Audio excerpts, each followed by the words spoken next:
Welcome back. Today we are looking at something new, something different. As part of my mystery video series videos, I'm looking at some James Bond games, but not just any James Bond games. I'm looking at portable James Bond games. Just like with my portable Shrek games video, this is where I look at portable Bond games. There's enough portable Bond games for me to have a look at this, for me to cover this. So, yeah. So let's just dive right in. Now, let me just give you a little bit of experience, with my experience with James Bond, which is not much. I've played Goldeneye on the N64, but then again, who didn't? And I didn't really play any other James Bond. I played the Goldeneye remake, which was shite, if I'd be completely honest. And then, and that's really about it in terms of James Bond games. I haven't really played many other James Bond games. I had a friend who was way more into James Bond, and I happened to play some of the multiplayer modes of some of the James Bond games. I think like Rogue Agent, I think I might have played before on the PS2. Yeah, in multiplayer mode, but that's about it really. Anyway, let's just dive straight into the video. Now, the first game I'm going to talk about is James Bond 007 The Duel, a game which I wasn't originally going to have in the collection here, but decided to include it because then it would have rounded out the games to 10 instead of 9. So, what is James Bond 007 The Duel? Well, it's a typical 2D platformer, really. You go around shooting bad guys, collecting briefcases, climbing ladders, avoiding enemy fire, just, the standard kind of thing that you would expect from, I don't know, James Bond. It's okay for the Sega Game Gear. Let me just stress this enough, this game's on the Sega Game Gear, so it still counts as a portable game. Yeah, it's okay. I haven't really got much to say about James Bond's The Duel, really. There's not much dueling going on. You kind of expect it to be maybe a versus game with the duel in the title, but maybe that's a James Bond reference that I'm not aware of. I don't know. But yeah, it's not too bad. Not too bad of a 2D platformer. Next up is James Bond 007 for the original Game Boy. Now, I'm playing the Super Game Boy version, just because, why not, right? Developed by Sapphire. And yeah, does this game look familiar to you? It kind of looks like Pokemon in a kind of aesthetic way or something, right?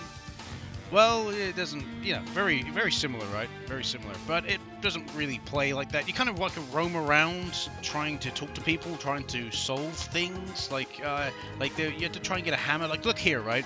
Look at what I'm doing right now, right? I'm trying to click on everything to find out if there's some kind of secret here. If I'm supposed to, and boom, there you go, there's a secret door. It's one of those games, if you know what I mean, right? One of those games. The combat's pretty basic, you have a guard button, which is a surprise. Normally in these types of games, you don't get a guard button or anything. But the combat's pretty basic. You can literally just predict when your opponent's going to attack you, block it, punch back, and so on and so forth. Yeah, it's probably a game I had a bit more fun with than I thought I was going to have, really. And would I pick it up again? I probably might give it another shot somewhere down the line. It's not too bad of a portable James Bond game. Next up is 007 The World Is Not Enough for the Game Boy Color. Yeah! Woo! I don't really have much enthusiasm for this game. It's really cheap. Really cheap, right? You would just be walking around, mind your own business, going through these endless hallways, and I mean endless, you're just walking around this office complex or something, and it's the same fucking room design each time, and then boom, out of nowhere you'll come across an enemy which will just completely just go up on you like you don't expect them to. And the easiest way to take down these enemies is just to cheese them. And that's, the game literally encourages you to just cheese the enemies. Because, oh yeah, even if the enemy is off screen, the enemy's still there. And yes, you can still shoot them. It's not really my type of game. It's not really the type of game I would enjoy. I wouldn't probably enjoyed this on the Game Boy Color back when I was a kid. I probably would have put it down very, very quickly. It's hard to recommend. I would say you're probably better off playing, I don't know, James Bond 007 on the Game Boy, original Game Boy, than playing this. Next up is 007 Nightfire, and you probably noticed that's what the OST is in the background that I'm using. The background music, it's Nightfire's PlayStation 2 OST. Now, this game surprised me. I did not expect to be walking into what basically is kind of like a Doom clone, right? That's what they always refer to these types of games, right? These first-person kind of aesthetic with like 3D rendered backgrounds. I like this. This is really cool, and I've played like the original Nightfire game, a little bit of it around a friend's house, and that's it. I never owned it. But if this version was like on the PC or something, oh, I would love to play this. I would love to. I love the old Doom games, you know. But on the Game Boy Advance, the controls aren't quite there. If I be completely honest, you know, they really could be improved upon. But all in all, it's actually a really good first-person shooter in a similar style to Doom.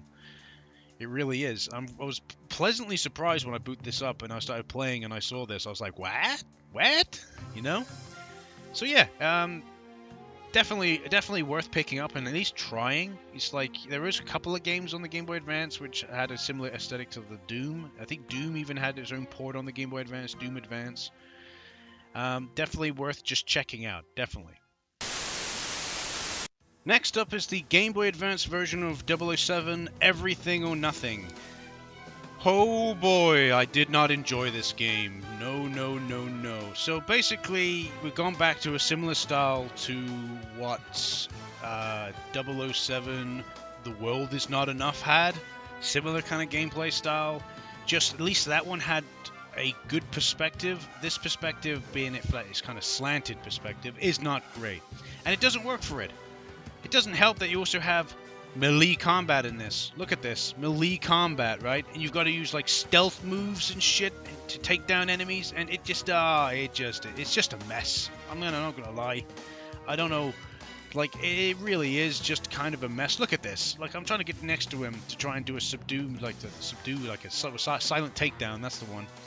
And yeah, it's just a mess. Now it's asking me to crouch behind cover, and this is a Game Boy Advance game. Come on. Like, I'm trying to, like, what the hell? Am I supposed to crouch behind this? You know, I did not enjoy this game. I'm not going to lie. I did not enjoy it. I don't think this kind of a game really suits the Game Boy Advance particularly well. It's not great. And for me, it's a hard skip. It is a hard skip for me. Next up is GoldenEye Rogue Agent. And like I said previously, I do have some experience with this game. I did play the multiplayer around a friend's house on the PlayStation 2. But the DS version, obviously, I've never played. I've never played any of these portable Bond games. And it plays alright, actually. The control scheme for an emulator is really strange and just not viable in the slightest. But on the DS, this would have played absolutely fine. So it's a first-person shooter. That's what it is. You can go around, you shoot enemies, you kill an enemy, you can go and pick up their gun and use their gun. Yeah, it's pretty cool, actually. And it could be a blast on original hardware, but like I said, on an emulator, it's just not viable. See, some DS games you can play on an emulator, but this one is just, it's not. You can't really play it. But like I said, on original hardware, I reckon this game could be a lot of fun. So yeah, the controls are pretty decent. Like I said, you know, the shooting is okay. You use the stylus to aim. But you don't have to. That's what I do like about this game, though. If I remember correctly, it gave you an option where you can either use the stylus to shoot, or you could use like the directional buttons to shoot. And if you can only use the stylus to shoot, then it doesn't really matter anyway, because again, if on original hardware, it'd be fine. So yeah, GoldenEye Rogue Agent, not too bad of a game.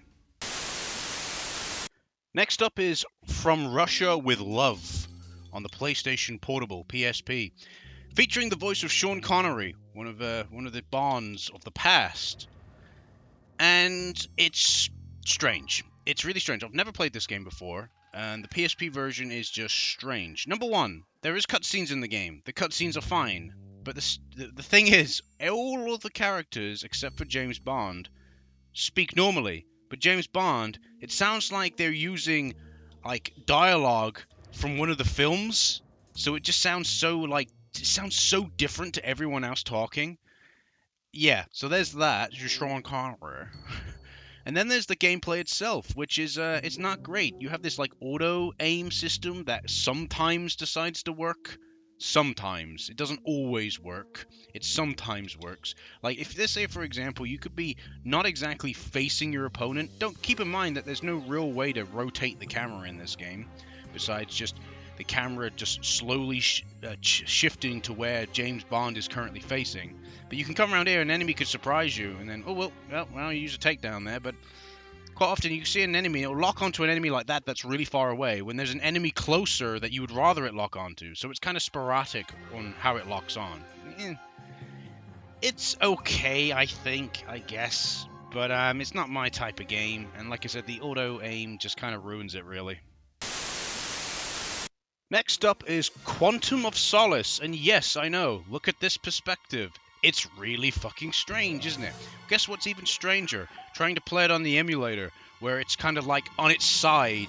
Yeah, on its side, so everything's at a really strange perspective that I had to actually just watch it through the OBS to be able to play it.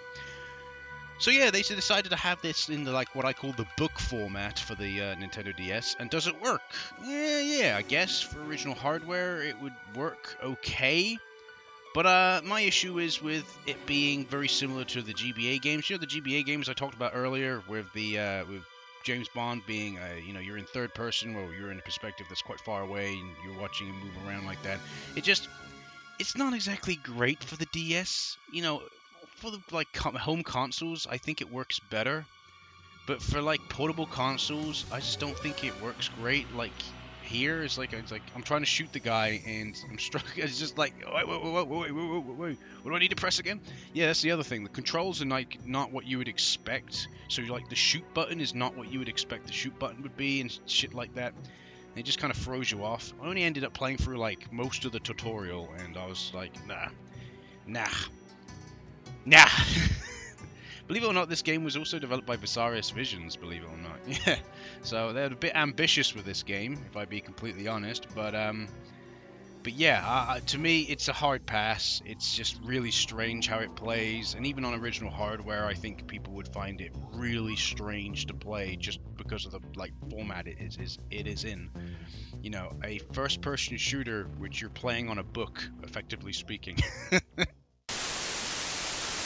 Next up is 007 Bloodstone. I'd like to actually say, right, that all of these games' names are all kind of all over the place, if I be completely honest. Like, you have some that are called James Bond 007 blah blah blah, and then you have some that are 007 blah blah blah, and then you got like From Russia with Love that doesn't even include 007 in the actual official title. Yeah, it's on the title screen, but it's not even there. What's up with that? What's up with that? But can't you just call it 007 : subtitle of the film it's based on?